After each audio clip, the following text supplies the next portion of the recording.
আজকের হোম ডেলিভারিতে কি ছিল দেখতেই পাচ্ছ। এটা হচ্ছে সুজির উপমা বা হালুয়া, ঝাল হালুয়া বলতে পারো।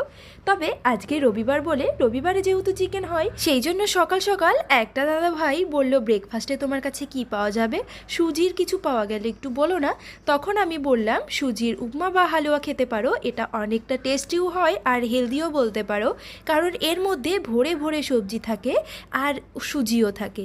তো এইটাই আমাকে অর্ডার করলো, তাড়াতাড়ি আমি এটা সকালবেলা বানাতে বসে গেলাম। যেহেতু একজনের ছিল সেই জন্য আমি একজনের মতোই বানিয়েছি। এখানে কড়াইটা বসিয়ে দিয়ে খুব ভালো করে গরম করে নিয়েছি, আর গরম করে নিয়ে এতে দিয়ে দিলাম কিছুটা ঘি। এটা পুরোটা আমি ঘিতে করে দিচ্ছি, তেলে একদমই করিনি। ঘিটা দিয়ে ভালো করে গরম করে নিয়ে এতে একে একে সবজিগুলো দিয়ে দিচ্ছি।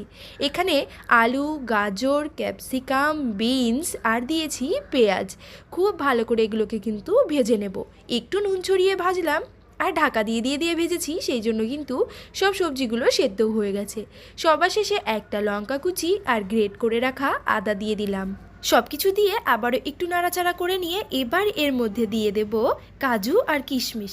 কাজুটা একদম অল্প দিয়েছি, কারণ দাদাটা বলেছিল কাজুটা কিন্তু বেশি দিও না, আমি কাজু খেতে পারি না। ঠিক আছে, সেই জন্য কাজু অল্প দিয়ে কিশমিশের পরিমাণটা একটু বেশি করে দিলাম। দিয়ে খুব ভালো করে আবারও সব কিছু ভেজে নিলাম।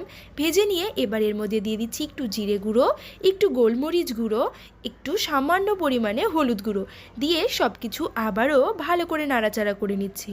এই যে কাঁচা কাঁচা হলুদ, কাঁচা জিরের গুঁড়োর গন্ধ যাতে না থাকে সেই জন্য কিন্তু একটু বেশি করেই ভেজে নিলাম। দেখেছো, এর মধ্যে কিন্তু আমি আর কোনো তেল ইউজ করিনি। এটা পুরোপুরি একটা হেলদি খাবার কিন্তু বলতে পারো। তারপর এর মধ্যে দিয়ে দিলাম সুজিটাকে দিয়ে আবারও কিছুক্ষণ নাড়াচাড়া করে ভেজে নেব, যাতে সুজি থেকে কাঁচা গন্ধ না ছাড়ে।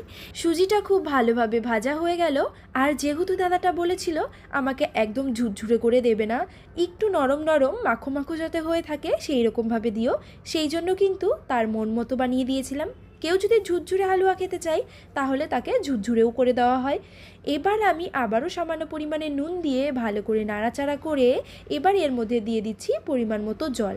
যেহেতু একটু একটু গামাখো গামাখো হবে সেই জন্য কিন্তু এতে একটু বেশি জল দিয়েছি, না হলে জলের পরিমাণটা কিন্তু অল্প দিতে হয় যাতে ঝুরঝুরে হয়। সব কিছু মিশিয়ে নিয়ে এবার এটাকে ঢাকা দিয়ে দেবো মিনিট 5-এর জন্য। মাঝে মধ্যে ঢাকনাটা তুলে তুলে কিন্তু নাড়াচাড়াও করতে হবে, না হলে নিচে লেগে যাবে। এমনিতেও একটু মাখো মাখো করার জন্য নিচে লেগে লেগে গিয়েছিল। এবার এটাকে খুব ভালোভাবে মিশিয়ে গুছিয়ে নিয়ে রান্নাটা প্রায় হয়ে গেছে। নামানোর কিছুক্ষণ আগে এর মধ্যে দিয়ে দিচ্ছি একটু ধনেপাতা কুচি আর দিয়ে দিচ্ছি সামান্য পরিমাণে চিনি, যাতে টেস্টটা ব্যালেন্স থাকে। এটা খেতে কিন্তু অসাধারণ হয়েছিল। আমি এর আগে ঝুরঝুরেটাই বেশি খেয়েছি, এরকমভাবে খুব কমই খেয়েছি। তবে আজকে কিন্তু আমি একটু টেস্ট করে দেখেছিলাম, দারুণ হয়েছিল খেতে। তো আজকের এই হেলদি রেসিপিটা কেমন লাগলো কমেন্টে জানাতে ভুলো না।